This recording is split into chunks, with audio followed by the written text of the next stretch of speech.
हर हर महादेव दोस्तों। ओम नमः शिवाय। श्री शिवाय नमस्तुभ्यम। आप सभी का दिन शुभ और मंगलमय हो। आप सभी को सावन मास की हार्दिक शुभकामनाएं। आप सभी पर भगवान भोलेनाथ की कृपा सदा सर्वदा बनी रहे। आज की वीडियो में आप सुनेंगे सावन मास महात्म्य का अध्याय 27। पिछली वीडियो में आपने यदि 1 से 26 तक के अध्याय नहीं सुने हैं तो आप लोग जाकर उन अध्यायों को सुन सकते हैं और महादेव की कृपा को प्राप्त कर सकते हैं। आज सावन मास की कथा श्रृंखला का 27वां दिन है। आज दिन है बुधवार, जो बुद्धदेव भगवान श्री गणेश और भगवान शिव के ज्ञान रूपों को समर्पित होता है। आज हम सभी सादर नमन करते हैं भगवान शिव के दक्षिणामूर्ति स्वरूप को, जो गुरु, शिक्षक और ज्ञानदायक भी है।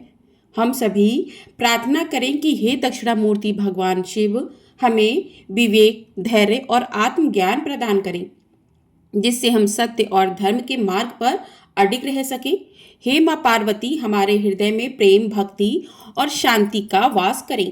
हे गणपति बप्पा, हमारे जीवन के विघ्नों को दूर करें और सफलता की राहें प्रशस्त करें। हे बुद्धदेव, हमारे विचारों को स्पष्टता, संवाद में मधुरता और कर्मों में शुद्धता दें।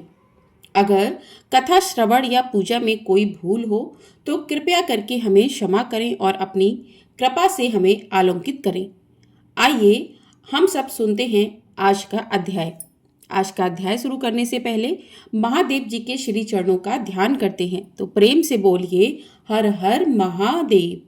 प्रिय श्रोताओं, आज के अध्याय में महादेव जी पार्वती जी से कहते हैं कि हे पार्वती, राज्य पाकर राजा पृथु ने सोचा कि मेरे पिता तो बड़े अधर्मी थे, उन्होंने यज्ञ आदि का उच्छेद कर डाला था, इसलिए उन्हें किस लोक की प्राप्ति हुई है इसका ज्ञान मुझे कैसे हो।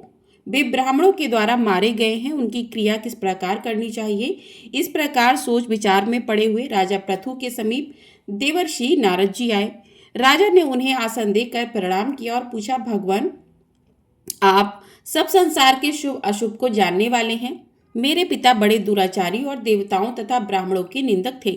उन्हें शुभ या अशुभ किस स्थान की प्राप्ति हुई है, कृपया बताइए।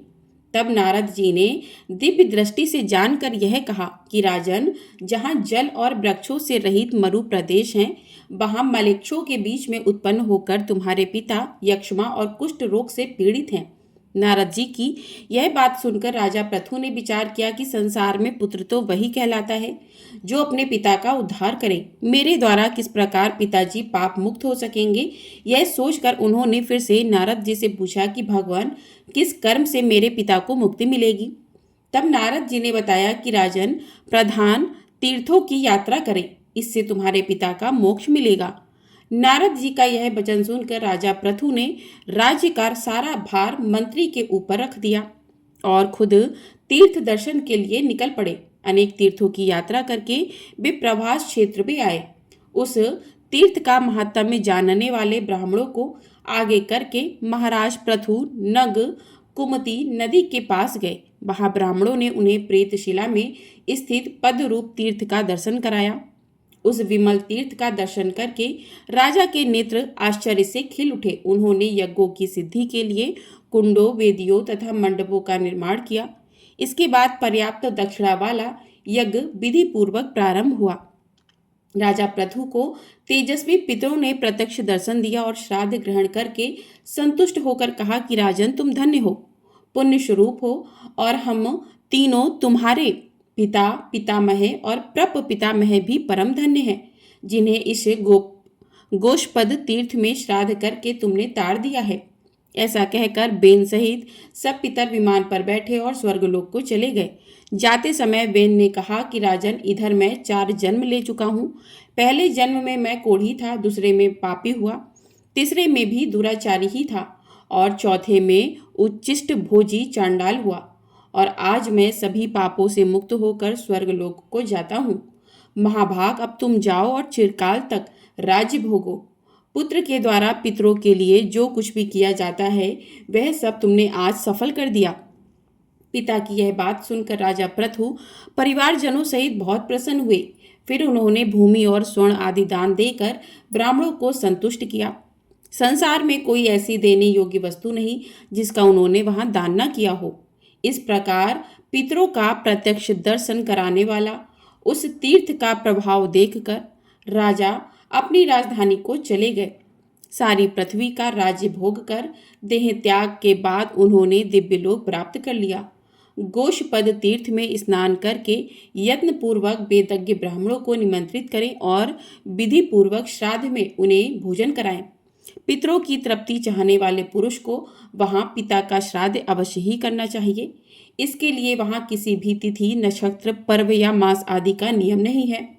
वहां सदा श्रद्धा युक्त मन से यात्रा करनी चाहिए। किसी विशेष काल का वहां के लिए कोई नियम ही नहीं है। महादेव जी आगे कहते हैं, पार्वती गोशपथ के दक्षिण समुद्र तट पर नारायण ग्रह है, जिसमें साक्षात विष्णु निवास करते हैं। वे सतयुग में स्वर्णमय, त्रेता में रत्नमय, द्वापर में रजतमय और कलयुग में प्रस्तर में विग्रह में रहते हैं।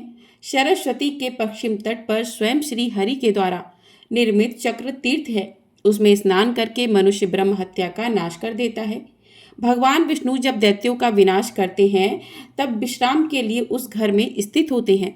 इसलिए इस भूतल पर वह नारायण ग्रह के नाम से प्रसिद्ध हैं। वहाँ सतयुग में भगवान जनार्दन के नाम से प्रसिद्ध होते हैं। त्रेता में उनका नाम मधुसूदन होता है। द्वापर में उन्हें पुंडरीकाक्ष कहते हैं और कलयुग में नारायण कहलाते हैं।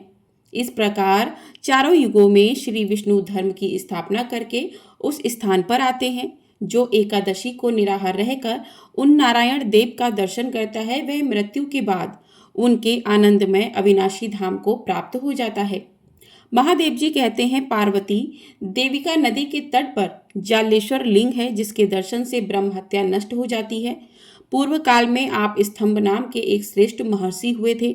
वे प्रवास क्षेत्र में जाकर देविका नदी के जल के भीतर रहने लगे और वहां भगवान शिव का ध्यान करते हुए लकड़ी की तरह स्थित हो गए। फिर एक दिन वहां मछलियों से जीविका चलाने वाले धीवर आए। उन्होंने वहां एक महाजाल बिछाकर उसे बलपूर्वक बाहर की ओर खींचा तो जाल के साथ आप स्तंभ जी भी खींचे चले आए। तपस्या से उद्दीप्त उन महर्षि को देखकर सभी धीवर अर्थात केवट भय से व्याकुल हो गए और चरणों में मस्तक रखकर उन्हें प्रणाम करके बोले कि मुनि, हमने अनजाने में यह पाप कर डाला है। आप कृपया करके हमें क्षमा कर दें और इस समय आपका जो भी प्रिय कार्य हो उसे करने के लिए आज्ञा दीजिए। मुनि ने देखा ज्ञानवश यहाँ बहुत बड़ा संहार किया गया है, फिर भी वे बड़े भारी क्षमाशील थे। उन्होंने दुखी होकर कहा, अगर ज्ञानियों का भी मन केवल अपने ही लाभ में लगा हुआ हो, ज्ञानी भी अगर स्वार्थ का सहारा लेकर ही ध्यान करते हैं, तब इस संसार के दुखी प्राणी भला कहाँ सुख पाएंगे। जो मनुष्य एकांतः दुख भोगना चाहता है, उसे मुमुक्षु पुरुष पापी से भी पापी कहते हैं। मैं कौन सा ऐसा उपाय करूं जिससे समस्त दुखी प्राणियों के अंतःकरण में प्रविष्ट होकर उनके सब दुखों को अकेला ही भोग सकूं।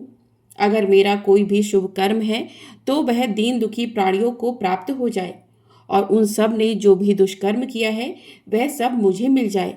संसार के अंधे दिन दुखी, अंगहीन, अनाथ तथा रोगी मनुष्यों को देखकर जिसके हृदय में दया नहीं आती, वह मेरे विचार से राक्षस है।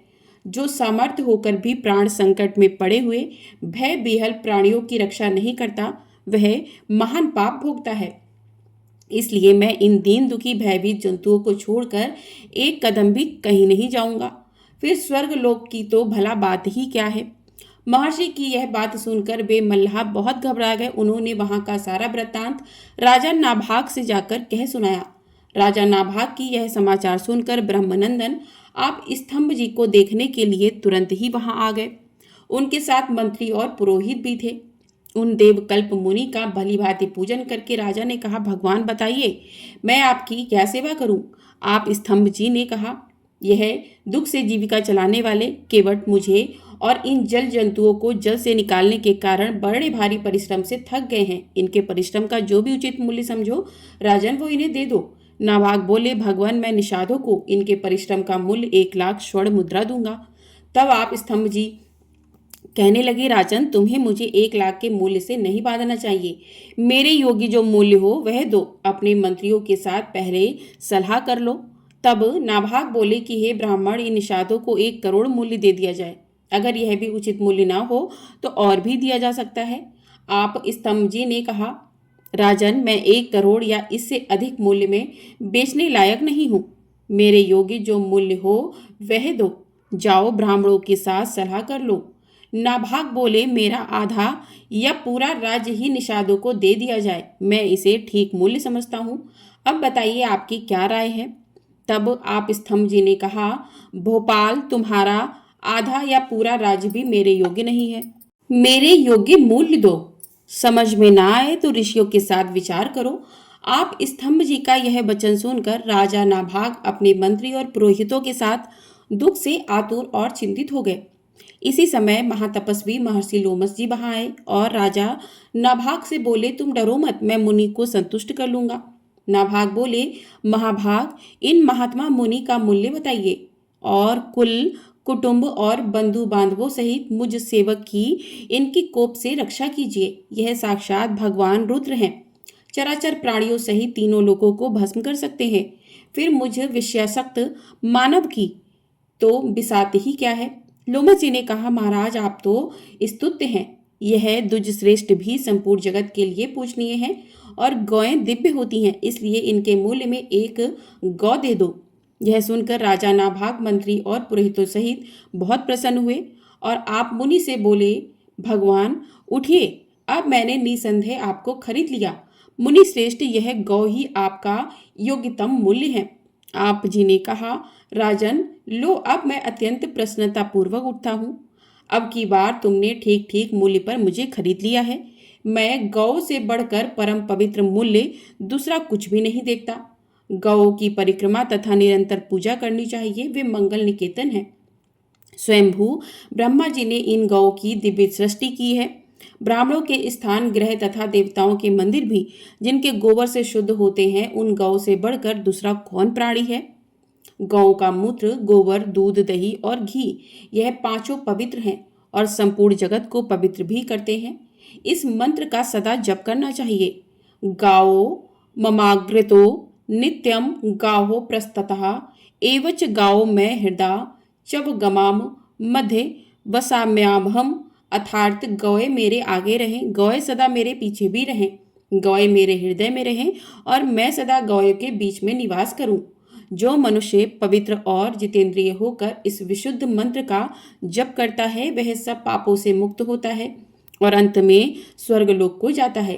प्रतिदिन गौ को भक्तिपूर्वक ग्रास समर्पित करना चाहिए। जो उन्हें गौरास दिए बिना स्वयं भोजन करता है, वह दुर्गति को प्राप्त होता है। जो प्रतिदिन गौ ग्रास देता है, वह उतने से ही अग्निहोत्र, पितृतर्पण और देव पूजन सब कुछ कर लेता है। गौ ग्रास देते समय इस मंत्र को बोलना चाहिए। सौर भई जगत पूज्या देवी विष्णु पते स्थिता सर्वमेतन मया दत्तम प्रतिच्छु।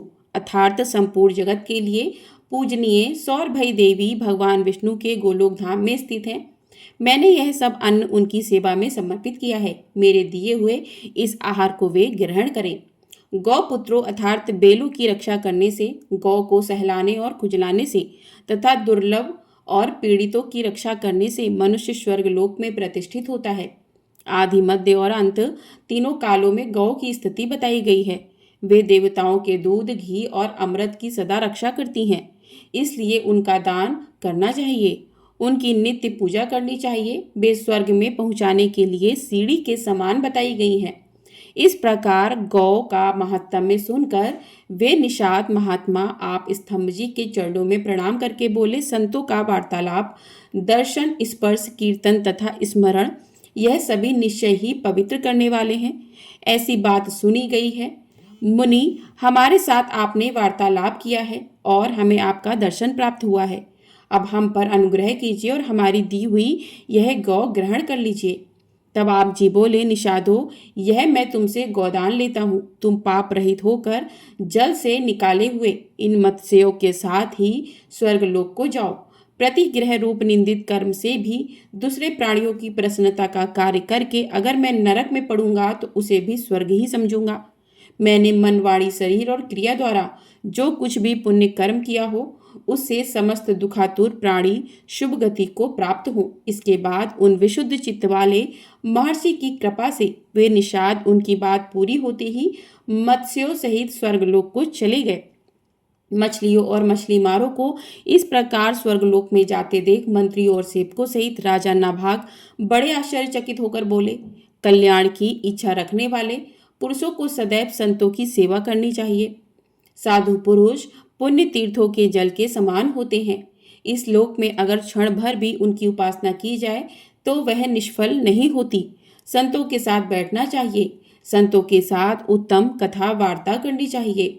जिस सभा में संत बैठे हों वहां बैठना चाहिए। दुष्ट पुरुषों के साथ कुछ भी नहीं करना चाहिए। संत समागम से ही यह मत्स्य और मल्लाह पुण्यात्मा मनुष्यों की तरह स्वर्गलोक में चले गए। इसके बाद मुनिवर आप स्तंभ और महामुनि लोमेश राजा नाभा को नाना प्रकार के अभिष्ट वर मांगने के लिए प्रेरित करने लगे। तब राजा ने अत्यंत दुर्लभ धर्म बुद्धि को वर्ण किया, अर्थात यह वर मांगा कि मेरी बुद्धि सदा धर्म में ही लगी रहे। वे दोनों मुनि तथास्तु कहकर प्रसन्नता पूर्वक राजा की प्रशंसा करते हुए बोले कि राजन, तुम धन्य हो जो तुम्हारी बुद्धि धर्म में लगी है। मनुष्य मात्र के लिए धर्म अत्यंत दुर्लभ है और खासकर राजाओं के लिए तो वह परम दुर्लभ है। अगर राजा मंदोन्मत्त होकर स्वधर्म का परित्याग ना करें तो संसार में उससे श्रेष्ठ कौन पुरुष होगा। राजाओं को सदा जन्म लेना पड़ता है, यह ध्रुव है। उन्हें सदा मोह होता है, यह भी सत्य है। और मोह से नरक की प्राप्ति भी ध्रुव है। इसलिए बुद्धिमान पुरुष राज्य की निंदा करते हैं। विषय लोप मनुष्य राज्य को अधिक महत्व देते हैं, लेकिन मनुष्य पुरुष उसी को नरक के समान देखते हैं। इसलिए हे महाराज, अगर आप अपने लिए सनातन गति चाहते हैं तो कभी मद अर्थात गर्व मत करना, क्योंकि वह लोक परलोक दोनों का ही नाश करने वाला है। ऐसा कहकर वे दोनों महात्मा अपनेपन में अपने अपने आश्रम को चले गए। राजा नाभाग ने भी वर पाकर प्रसन्नतापूर्वक नगर में प्रवेश किया। महादेव जी कहते हैं, पार्वती, इस प्रकार देविका नदी का प्रभाव बताया गया है। मुनीश्वर, आप स्तंभ ने वहां शिवलिंग की स्थापना की। वे निषादों के जाल में पड़े थे, इसलिए उनके द्वारा स्थापित शिवलिंग का नाम जालेश्वर पड़ गया। चैत्र शुक्ला त्रयोदशी को जो वहां पितरों के पिंडदान करता है उसके उस श्राद्ध का कभी अंत नहीं होता। प्रेम से बोलिए हर हर महादेव, ओम नमः शिवाय। आज का अध्याय यहीं पर समाप्त होता है। इसके आगे का वृत्तांत आप लोग अगले अध्याय में सुनिएगा। हर हर महादेव। अब सुनिए श्री शिव चालीसा पाठ। जय गणेश गिरिजा सुमन, मंगल मूल सुजान। कहते अयोध्या दास तुम, देहु अभय वरदान। जय गिरिजापति दीन दयाला, सदा करत संतन प्रतिपाला।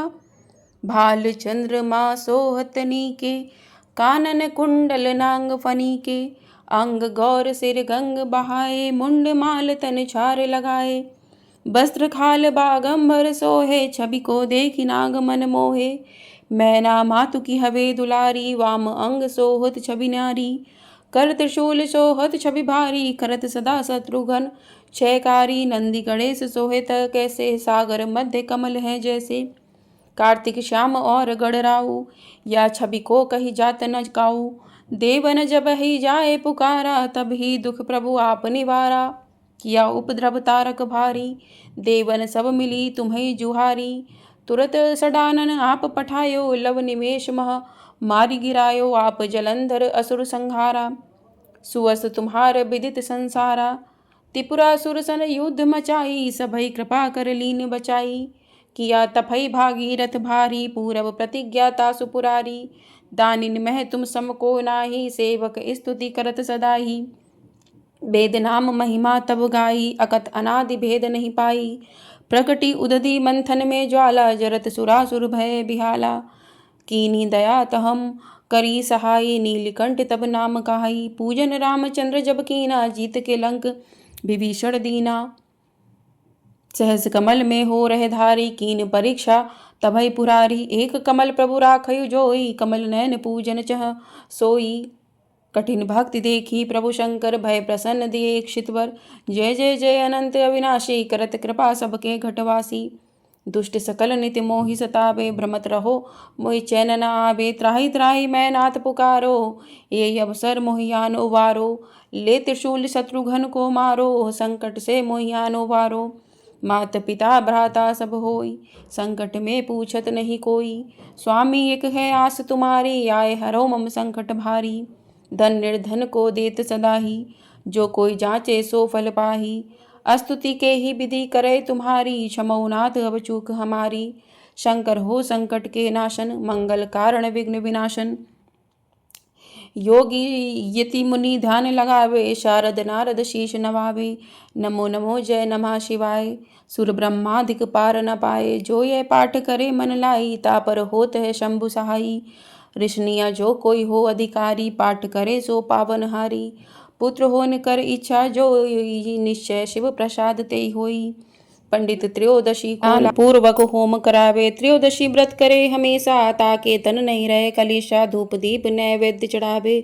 शंकर सम्मुख पाठ सुनावे, जन्म जन्म के पाप नसावे। अंत धाम शिवपुर में पावे, कहे अयोध्या दास आस तुम्हारी। जानी सकल दुख हरो हमारी। नित्य नेम कर प्रातः पाठ करो चालीसा, तुम मेरी मनोकामना पूर्ण करो जगदीश। मगसर छठी है मंत्र ऋतु, संबद 64 जान। स्तुति चालीसा शिभय पूर्ण कीन कल्याण। हर हर महादेव। इस प्रकार से शिव चालीसा पूर्ण हुआ। अब करते हैं भगवान भोलेनाथ की आरती। ओम जय शिव ओमकारा, प्रभु हर शिव ओमकारा। ब्रह्मा विष्णु सदा शिव अर्धांगी धारा। ओम जय शिव ओमकारा, एकानन चतुरानन पंचानन राजे। स्वामी पंचानन राजे, हंसानन गरुड़ासन वृषवाहन साजे। ओम जय शिव ओमकारा, दो भुज चार चतुर्भुज, दश भुज अति सोहे। स्वामी दश भुज अति सोहे, त्रिगुण रूप निरुखता त्रिभुवन जन मोहे। ओम जय शिव ओमकारा, अक्षमाला बनमाला मुंडमाला धारी। स्वामी रुंडमाला धारी, चंदन मृग मद सोहे भाले शशिधारी। ओम जय शिव ओमकारा, श्वेतांबर पीतांबर बागंबर अंगे। स्वामी बागंबर अंगे, सनकादिक भूतादिक ब्रह्मादिक संगे। ओम जय शिव ओमकारा, करके मध्य कमंडलु चक्र त्रिशूलधारी। स्वामी चक्र त्रिशूलधारी, सुखकारी दुखहारी जग पालनकारी। ओम जय शिव ओमकारा, ब्रह्मा विष्णु सदा शिव जानत अविवेका। प्रणवाक्षर के मध्य ये तीनों एका। ओम जय शिव ओमकारा, काशी में विश्वनाथ विराजत नंदनी ब्रह्मचारी। नितुठ भोग लगावत महिमा अति भारी। ओम जय शिव ओमकारा, त्रिगुण शिव जी की आरती जो कोई नर गावे। कहत शिवानंद स्वामी सुख संपत्ति पावे। ओम जय शिव ओमकारा, हर हर महादेव। ओम नमः शिवाय। तो इस प्रकार से आज का अध्याय भगवान शिव की आरती कथा पूर्ण हुई। आपको वीडियो पसंद आई हो, वीडियो को लाइक कर लीजिएगा। चैनल पर नए हैं तो चैनल को सब्सक्राइब भी कर लीजिएगा। आपको हमारे चैनल पर बुध प्रदोष व्रत की कथा भी सुनाई जाएगी। साथ ही पूर्णिमा कब की है, पूर्णिमा की कथा आपको हमारे चैनल पर सुनाई जाएगी। तो चैनल को सब्सक्राइब नहीं किया है तो ज़रूर सब्सक्राइब कर लीजिए। और कथा पसंद आई हो तो कमेंट बॉक्स में हर हर महादेव अवश्य लिखिएगा। हर हर महादेव।